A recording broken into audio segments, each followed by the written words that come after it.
A coronavirus. It's cured. Yay! We're free. Oh, we done it. What's that? Cut the music. Cut the music. What? Huh? Let's have a look at it again. Russia done it. Oh. So, Russia found a virus. Did they? Because actually, it was only 4 weeks ago that they were in the news for hacking us to try and copy our vaccine. Yeah. So when they say that they found the virus, did they find it in like downloaded files from the places they'd hacked? Did it end up going like this?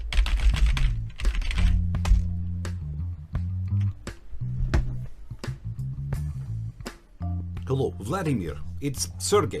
Yeah, man with accent like guy from Star Trek. I've been going through the files we downloaded from the hacked computer at Oxford in England. There's something very promising. They have a folder. It's called The Cure. It's in a bigger folder called iTunes. Let's have a look. It could work. You might be heading back into work, you're going to be on the tube, and so on, possibly. You're going to have to mask up. We've talked a lot about masks on the show, but I think one of the problems all of us feel is that when you have the mask, you can't see yourself, you can't make any expressions except with the eyes. But I saw this solution on the BBC just today, actually, that there's a mask that's been developed with moving lights to give you some expression on there. And it's a person invented it. And there's a little clip of how it works here, which I think it looks great. This might be the coolest face mask I've seen. It was created by game developer Tyler Glale, and the lights respond to the sound of your voice. Because it looks like it might have been developed originally by Al Jolson. Can you say that? Yeah. You can say, yeah, yeah, you can say it. The reporter really liked this as well. He thought it was such a great idea. I mean, here's what he had to say about it. I thought I'd have a go at making this myself, just as. Oh, that's nice. That's nice. You just see something like, oh, well, this must be a piece of pish. I was gonna do a news story about what this guy made, but I thought I'll just do it myself because that's the kind of wanker I am. Now, before I get sued by whoever that reporter dude is, the guy who made it did put it online, the technology behind how he did it and the source code and everything else, because he's a geek like you. You use all Linux and all that shared free software open crap. Source. Open source. Don't allow Bill Gates to get any more money so that he can microchip our children. Gotta let him do it. Or I'm sure Steve Jobs come back any day now. But he put it out there, and so Steve and I thought, all right, we'll work on this together, especially with Steve's geek skills primarily driving this. But our mask is different. Not just shows expression like the mask that they made, but this one doesn't just show words. It's a more advanced mask which shows pictures of what you're talking about. You can see it here. Hi, I'm Eric, and I live in the United Kingdom, where my Prime Minister is Boris Johnson. But I'm originally from America, where my president is Donald Trump. I want to play the clip from Sky because I think it's amazing. You're an education secretary who has presided over the biggest fiasco in the history of A-levels, who's caused untold mental anguish to tens of thousands of students. You knew about this for months and you didn't do it. I'm just wondering why you haven't done the honourable thing and resigned. Ooh. Ouch. Wow. Someone had better find the education secretary, because I just witnessed someone getting schooled. Damn. That was such a harsh schooling. Ofsted are going to have to inspect. Damn. If it comes to working out how well you think Gavin Williamson is doing, I'd give him a D-. Sorry, a B. Actually, no, sorry, a C. Maybe an F sharp. It's harder than it looks, this just randomly coming out with stuff. More, I am joined on the line by a Conservative government minister. Thank you very much for being with me. Hello, Steve. So, by the looks of things, you're trying to move the responsibility for the algorithm that Ofqual came up with. You are treating them as a scapegoat. Not at all. We're not making Ofqual a scapegoat. In fact, if there is any blame, it lands squarely on the desk of Public Health England. It's just a shame they can't be here to say sorry now that we've disbanded them. Well, that's all very fortunate, isn't it? And I thought you were going to be blaming Public Health England on the dealing with the pandemic. No, we wouldn't do that. The failings in the handling of the pandemic were the fault of Marks and Spencers, who can't be here to apologise because they're too busy dealing with the cutbacks they're bringing in. Again, very convenient. And also, it's not Marks and Spencers, it's Marks and Spencer. Really? They're down to only one Spencer already. Bloody cutbacks. Is anything your fault? No. And if it is, we'll blame it on the previous administration. But the previous administration was the Conservative government. Bastards. Wouldn't trust them to run a bath. And that's what we're dealing with. Thank you very much. Right. I wasn't going to talk about the exams again. All right. Because we covered it before, and I sat there today thinking, we talked about how bad the algorithm was. This is an algorithm that if you came from a poor background, gave you a worse score. I looked into it, and technically it was an algorithm written on a computer in BASIC, and I think it was just called Working Class Killer 3000. It's a great piece of technology, that. But I decided we've only covered half the story. We were right to say an algorithm churning out that you should get a worse score if you're poor is terrible. But what's replaced it is also terrible. Just letting teachers come up with their predicted grade and saying, well, we better stick to that because anything less is going to get us bad press, is also going to churn out the wrong results, because effectively you've asked teachers this question.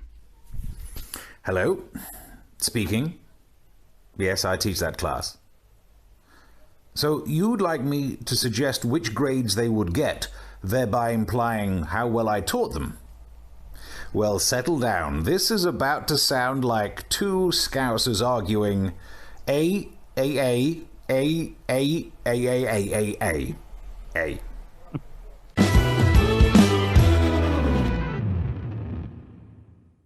Problem we're going to talk about is how do you renominate Donald J. Trump for a second term of president of the United States?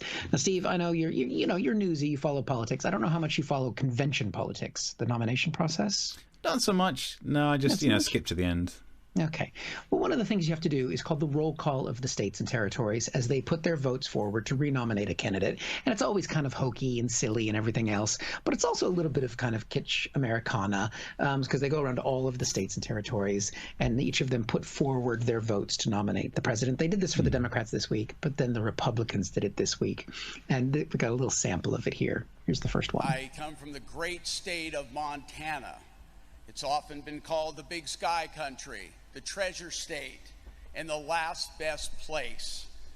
But currently, we are affectionately calling it Trump-tana. Oh, sorry. I just had a little bit of a retch there. Wow. Are they naming that after Trump's tan? Yeah, exactly. Just his face, just the line on his face. And the other part of it is Idaho. They do that for all the states. It goes on for ages. It's really kind of, it's sort of cute. You got that kitsch going on. Then it gets sort of hokey and makes you want to retch. It goes on for ages. We'll just give you one more quick little sample of all the people you see. History is made in North Carolina with our first settlements in the late 1580s and as one of the original 13 colonies. From the state that is known for the best bourbon in the world and the fastest horses, that we are proud to cast all 46 votes for Donald J. Trump. Woo! Trump 2020! 2024, 2028. You found your market. I'm a big fan. I've realized the way to get popular these days is you got to be far left or far right, Steve. Yep. And to be honest, it's much easier to entertain the people on the far right. The bar's lower. Just jangle your keys in front of them. Jangle your keys, drink some of that Kentucky whiskey, and go to the place where history was made only about 300 years ago. Yeah. Did you catch that? As someone who's, I guess we don't want to talk about British history these days. No. But, yeah, that's where history started. But the thing was, Democrats were criticized last week for putting forward this dark vision of America because America is in a dark place. And you know that if you have vision. But they came forward and they said, we're going to do something different. Even Donald Trump said he was going to change his tune. And this is how he set the week up right here. Mr. President, great to see you. We've just had the Democrat convention. You're up next week. Right. A lot of the commentary on the Democrats convention was that it was very negative. Right. Very much attacking it was dark. Trump. It was dark. Right. I agree. Well, I think we're going to see something that is going to be very uplifting and positive. That's what I'd like it to be. Yeah. Okay. So the man whose inauguration speech was called American Carnage, he's saying the Democrats have gone dark. So he has put forward his foot. He's the president of the United States, Steve. He's saying he wants this to be a positive convention. So let's see how that went. I'm Congressman Matt Gaetz. I'm speaking to you from an auditorium emptier than Joe Biden's daily schedule. Oh, that's right out of it there. Yeah, what a zinger. That's a zinger to an empty audience, which we both know. Yeah, we know what it's like to joke in an audience. To be fair, he looks like the kind of guy who's never had to develop a sense of humor. He's a good-looking man, and I feel sorry for him. In fact, if you don't mind, because I got the tech in front of me, I might try and help him out and make him feel better about that joke. Yeah, let's not. Why not? I'm Congressman Matt Gaetz. I'm speaking to you from an auditorium emptier than Joe Biden's daily schedule. Take Trump's wife, please. She keeps asking. That actually helped a lot. And so in that spirit of positivity, though, all right, he tried a joke. It didn't land. Going forward from there, let's see some of the samples of positivity that were put forward by the Republicans. It's a horror film, really. They'll disarm you, empty the prisons, lock you in your home, and invite MS-13 to live next door. There we go. MS-13 is a gang in America, which the thing is, look, there's obviously you don't want gang members next door, but it would make it much easier to get your drugs. That's true. Yeah. Because really, with traffic in America, sometimes it's that commute that will kill you. Over here, that's just a postcode, so it's less threatening. Yeah, exactly. Kimberly Guilfoyle, she's a girlfriend of the Don Jr., and she's also a major figure in the campaign. Here was her little dose of positivity. Don't let them kill future generations because they told you and brainwashed you and fed you lies that you weren't good enough. Ooh, ouch. Boy, telling me I'm not good enough. I didn't realize that my stepfather had written part of her speech. Okay, fine. What are some of the other things that they're saying that the Democrats are going to do? They're not satisfied with spreading the chaos and violence into our communities. They want to abolish the suburbs altogether. Wow. Now, as somebody who actually lived in an American suburb, I don't think that's a bad thing that she's offering to do, because it is bleak, let me tell you. Now, did you recognize that couple, Steve? They do seem familiar, but I don't, as you say, I don't follow it every second. So who are they? Yes, they're these two fuckwits. I think is a technical term. It was these two people. I remember them.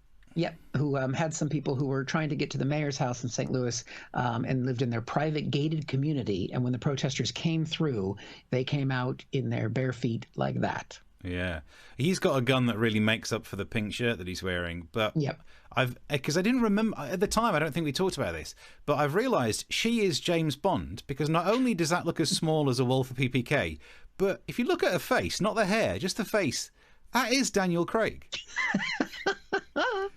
Oh my God, you're right. She's got the little pout thing going on. I'm going to say it. He's let himself go. Now, to be fair, these two actually brought forward a true moment of positivity during their little segment. America is such a great country that not only do you have the right to own a gun and use it to defend yourself, but thousands of Americans will offer you free advice on how to use it. That seems like a threat. That's actually not a bad joke. She didn't even need the bump, bump, bump. And you know what? I've got some ideas about how she could use her guns. Oh, yeah. I'm not going to say. Good.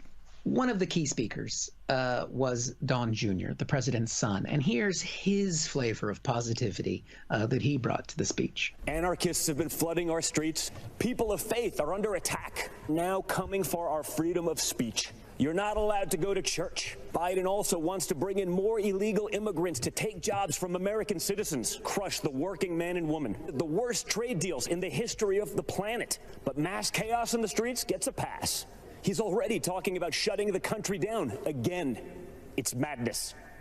Joe Biden is basically the Loch Ness Monster. I like that at the end. That's right. Yeah, and you might say he got a little carried away. He was exaggerating a little bit, but Joe Biden and the Loch Ness Monster are actually the same age. But to bring it home... Before we move on, he started doing an impression of his dad. Have you noticed? He's doing the, I'm doing a speech, which means even he's got a Trump impression. Yeah. Eric, get with the program. Everyone does a Trump impression, even him. No, I'm not going to do it. Okay. I'm not going to do it. He just wants to be loved by his father. But the most famous moment of the night, and to be fair, it was done with a level of positivity that you might, before we play this, you may want to turn the sound down a little bit. It's that much positivity. Steve, give us the end of the night. Ladies and gentlemen, leaders and fighters for freedom and liberty and the American dream, the best is yet to come. Now remember, she's Don Jr.'s girlfriend. I wonder if she says that when they have sex. Oh, dearie me. I've got to finish myself off because the best is yet to come. And to be fair, the best is yet to come, Steve, because one of the other stories I'm going to be talking about tonight is the fact that an asteroid is likely to hit the Earth the day before the election. Happy times. Well, thank you for kicking tonight's show off in such a positive way. If we imagine that Laura Trump is a sequel to the film Teeth. Did you ever see Teeth? No. Do you know what the film Teeth is about? I'm afraid to ask. In a world where one woman has teeth where you ordinarily would not have teeth. Oh, right. And you should watch it because I hope I'm going to ruin it for you now. But I was watching that film and there's a bit where she realizes no one else has teeth there, goes to the doctor, and I think the doctor calls it, he calls it by its Latin name, vagina dentata, and everyone I've ever known who's watched that film suddenly screams, "It means no worries." Trump's been doing, and this was the headline. Melania Trump pulls hand away from Donald as they step off Air Force One. Maybe things aren't going well in that relationship. Maybe it's out of warranty. I don't know what the phrase is. And I've got my other mic for this because we have the actual video, and then I'm going to use this mic to commentate on it, just because it makes it a bit breathier, like actual sports reporters. So I'm going to play the video, and then we'll play it again in slow motion so we can see what's happening. See if you think she pulled her hand away. So here's the video, and they're coming out the plane. What's going on there? And okay, we need to play. Can we play that again in slow motion? You can see that he goes in for what pickpockets would call trying to nick the handbag. She notices this move, panics, goes for wallet, checks for keys, and she's free. He tries to reach for what he's normally known for grabbing, but she keeps the wrist to the hip to prevent access. And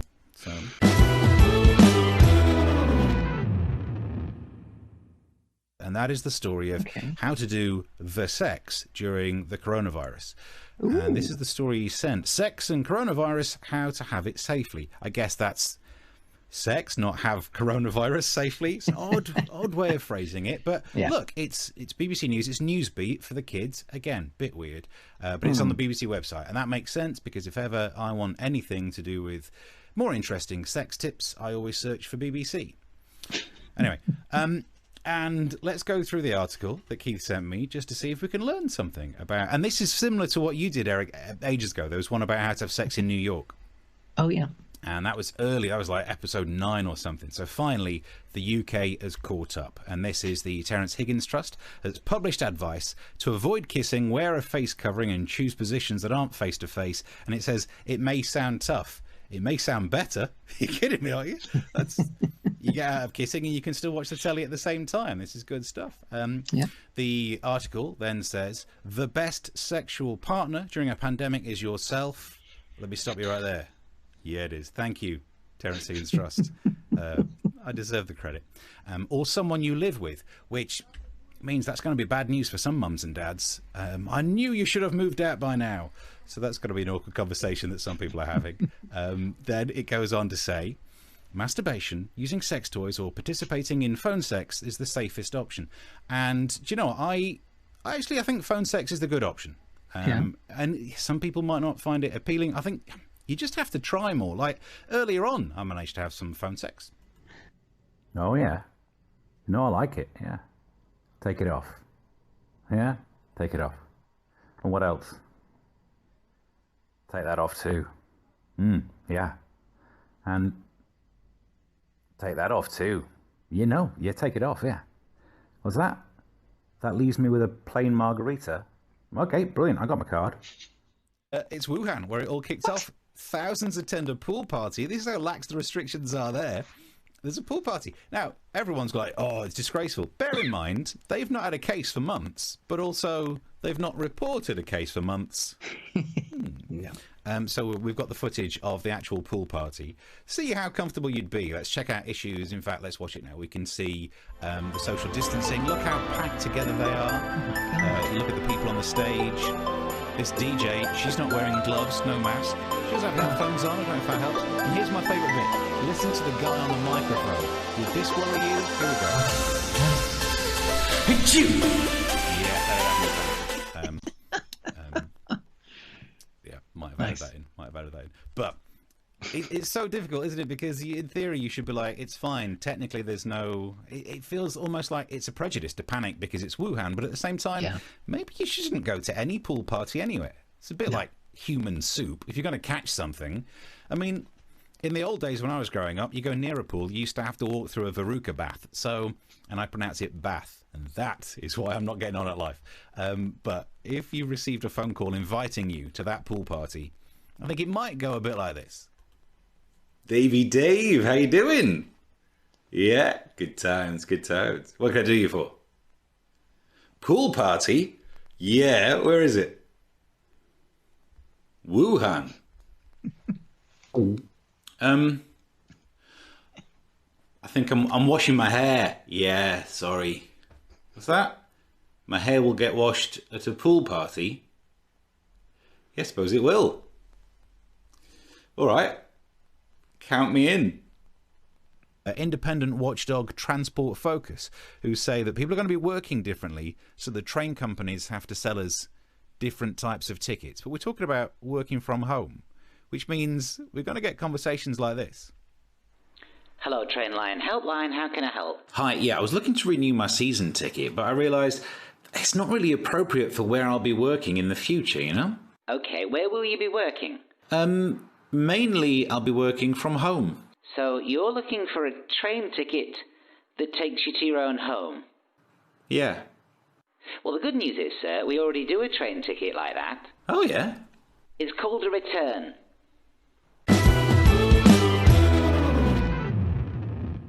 KFC drops finger-licking good slogan as it doesn't quite fit in the age of COVID-19.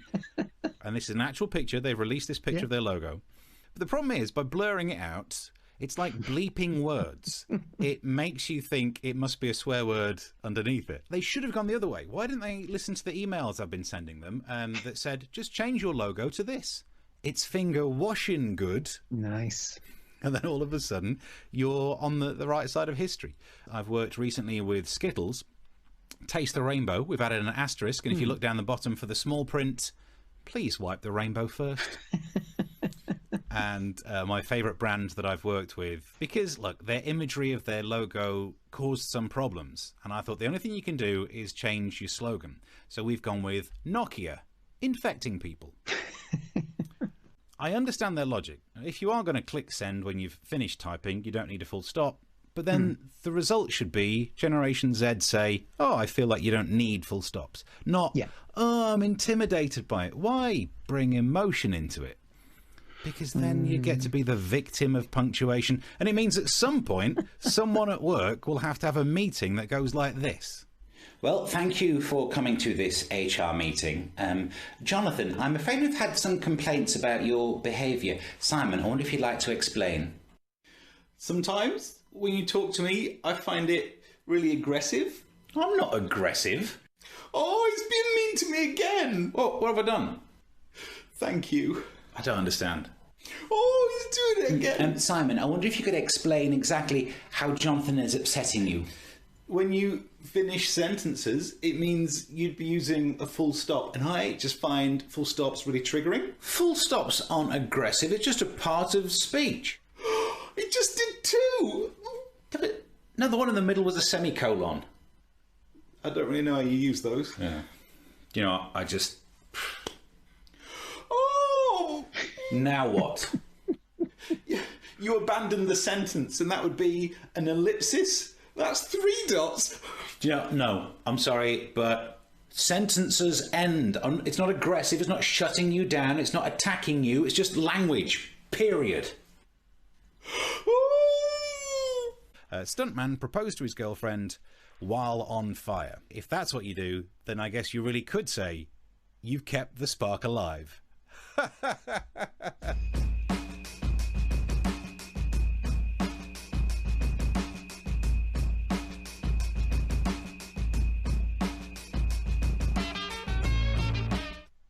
Always wanted to do one of those sitcom endings. There we go.